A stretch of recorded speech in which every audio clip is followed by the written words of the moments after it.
My friend SmashJT made an interesting video a couple of weeks ago where he makes the claim that the state of modern gaming is destroying retro. He went on to assert that for him, retro collecting is becoming kind of pointless. While I do not agree that retro games are pointless, I do think he makes a compelling case that has made me kind of reevaluate some of my collecting habits going forward. So today I'm going to bring SmashJT on the channel, kind of pick his brain a little bit, and go a little deeper on this subject. And while we're at it, let's add a couple other voices to the discussion. Let's get into it.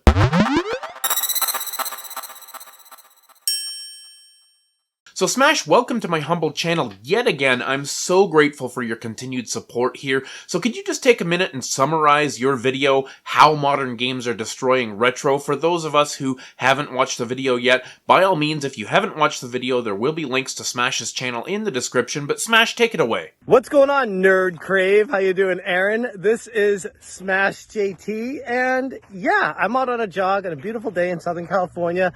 This is the life. Hope all is well north of the border. Now let's get into why I feel like modern games are destroying retro. Now, I'm going to give a quick recap. I did a video of this on my channel, but just to recap it, I guess what I was getting at with it is I didn't really see this coming back in the day because I was keeping all my old retro games thinking that, you know, I'd introduce my kids to them someday and that I'd revisit them someday. And I didn't really take into account that the aggressive improvements over on gaming throughout the entire industry overall that completely wiped out every expectation I ever had as far as how far they've come. And now we have games that are coming out that are reimaginings, remakes, HD remakes, remasters, 4K remake, like you name it, or even just a re-release. You know, it is overall rendering my collection of games useless. I have a lot of these games, and I'm sure I'll get into this later in the video with you, but I don't ever actually play them because there are just so many better avenues for me to access them.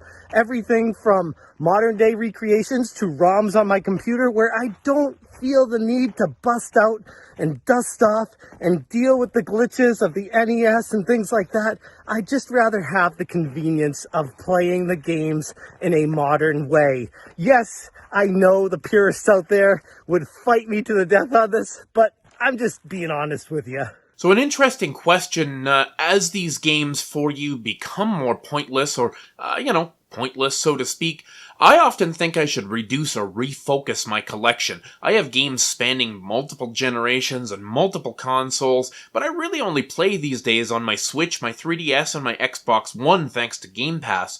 So, have you ever considered selling some or all of your retro games, or if not, why are you keeping them? Is it for nostalgia or sentimentality or some other reason?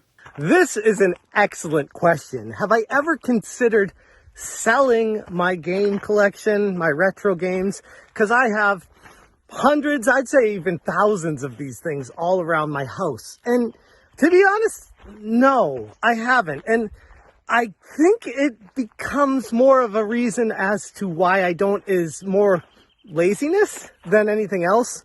The value that I would get financially from selling the games does not equal the work that would go into doing it, for me personally. And I think that's truly the reason. For me personally, I'd rather keep them, I guess, for sentimental reasons, things like that, than go through the work of posting pictures of these online, selling them to people, finding an avenue to do it, dealing with the fees, dealing with the complaints, dealing with the returns. And I'm just like, you know what? I used to do that stuff for like one-off type stuff, and it was a headache. So when I think of it on a mass scale, it's just not worth it. I'd rather just keep the games at this point. Now, that's kind of a good point, Smash. It does sort of take quite a bit of effort to sell some of these games. Of course, you can always just go to a game store and sell them for 40 or 50% or less of what they're worth. But, trying to sell these games one by one on Facebook groups or eBay can really be pretty tedious sometimes, and you have to deal with a lot of lowballers and resellers that are trying to get the lowest possible dollar out of you, and it can really not be worth it in the long run. So, that is a good point, but at what point do you kind of overflow your storage and just need to get rid of some of this stuff? So before I go any further, I'd like to take this opportunity to introduce you to our next guest, someone who's recently come back to YouTube, and she's been making quite a splash, Femtrooper. Welcome, Femtrooper. I've been watching you since you came back, and I'm certainly glad I discovered you, and I'm certainly glad that you agreed to come on the channel. Take a minute to introduce yourself and let people know who you are and what your channel's all about. Thank you so much for the kind words, Aaron. I really appreciate it. And thanks for checking out my channel. And for those of you who don't know, my name's Paige, and I have Femtrooper on YouTube. And basically, it's just your video game channel. I have, I do lots of things like pickups, sometimes reviews, lots of discussions, collection videos, top 10s. I'm a huge top 10 person. I just love to share my passion of gaming and geek culture just on the channel. So sometimes I'll show other things, but it's mainly a video game channel.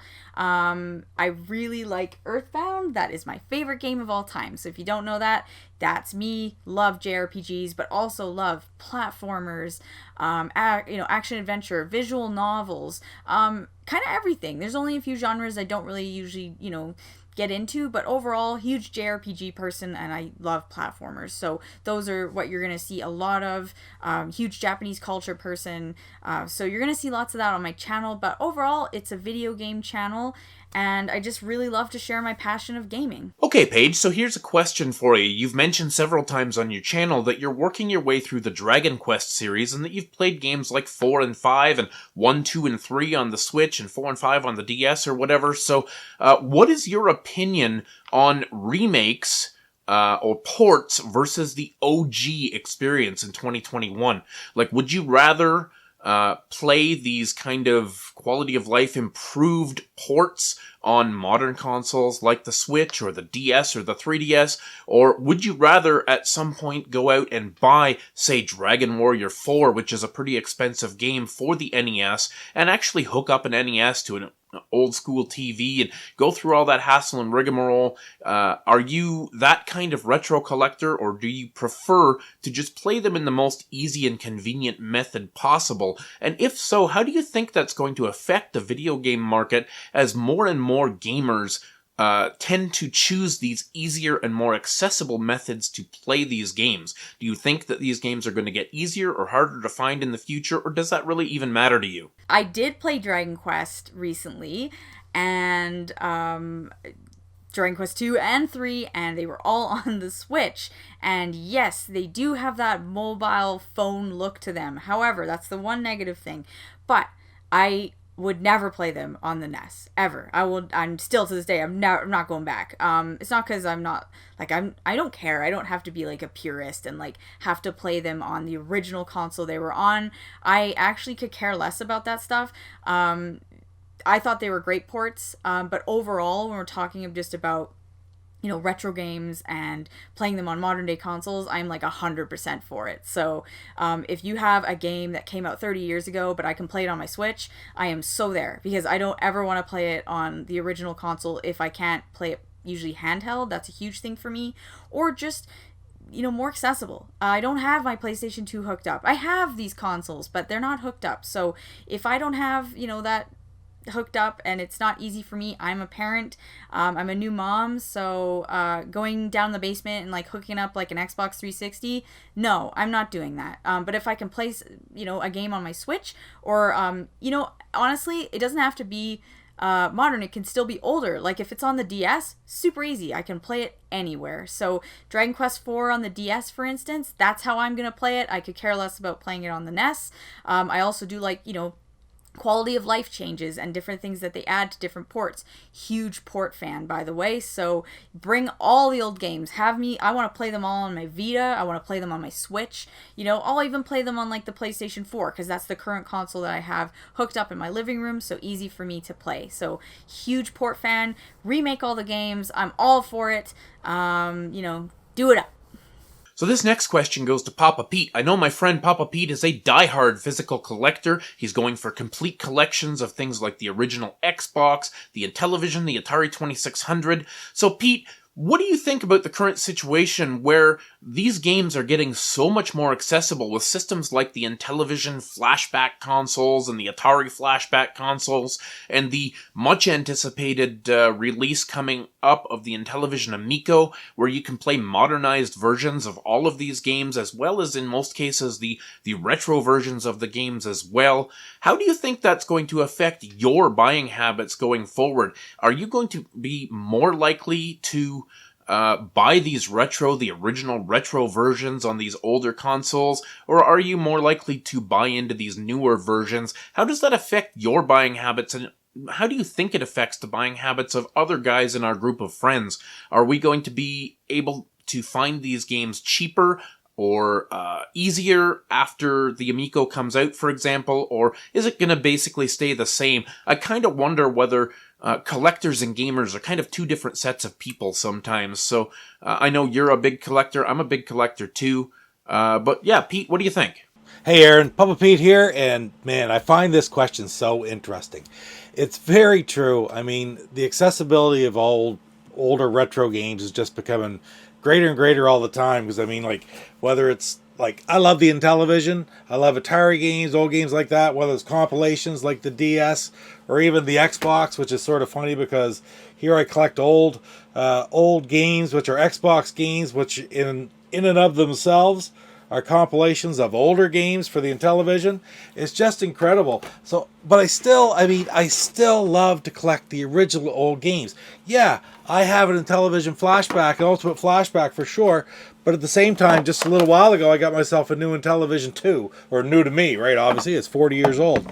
So, personally, the availability of the accessibility and availability of all these other ways to play these retro games isn't affecting my personal purchasing habits. But that's just my personality, because I love these games. I'm nostalgic for these games, even the Xbox, because I had that system back when it first came out in the early 2000s.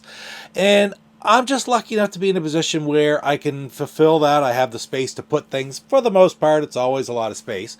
But I can keep going. I'm still going to buy these games. I'm just going to have various options to play them. There are going to be a lot of different personalities for sure that don't continue to buy the games, because they say I can buy an Ultimate Flashback and I can play all 125 of the original Intellivision games on it. Why would I go out and spend a whole bunch of money for the other ones? But those are people who are just looking at the playability of the games. They aren't actual collectors. And my nature is being a collector.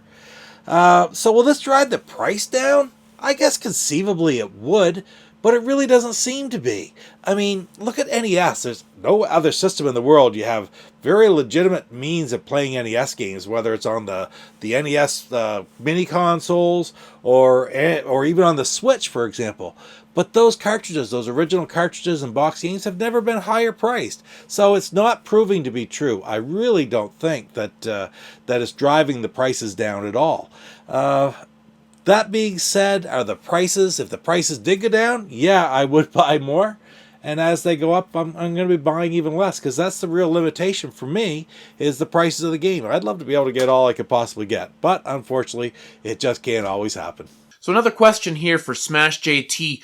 As a YouTuber and a gaming personality, do you feel that owning lots of games and being able to reference them and show them on your videos, do you really think that's a significant reason to continue to hold on to them or even continue to buy more? Everybody knows that having hundreds of games behind you makes you more legit, right? That's not as stupid as a question as some people might initially think it is. Honestly, like, when I first started YouTube, I would watch, like most YouTubers now are familiar with Cinemassacre and James Rolfe and the Angry Video Game Nerd. And I mean, even way back when he was the Angry Nintendo Nerd.